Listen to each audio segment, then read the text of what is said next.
Hi friends, I'm Tilak. You're watching Tech May Be Unique, and today we're going to see how to insert the divider on your Canva docs on your computer. And if you are new to this channel, make sure to click on the subscribe button below. We just quickly move on to the video. So how to insert a divider on your Canva docs on your computer is just going to show in this video.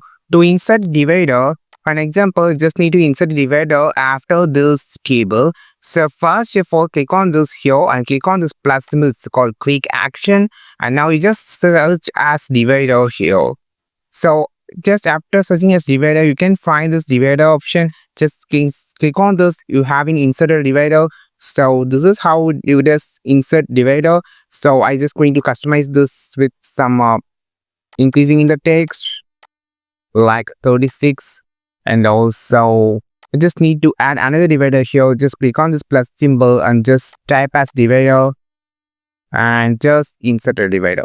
This is how you just insert divider on your Canva docs document on your computer. I think this video helped you a lot. Like this video, share this video, subscribe this channel. We will meet our next video with a super valuable content. This is Tilak signing off from Tech May Be Unique. Have a wonderful day.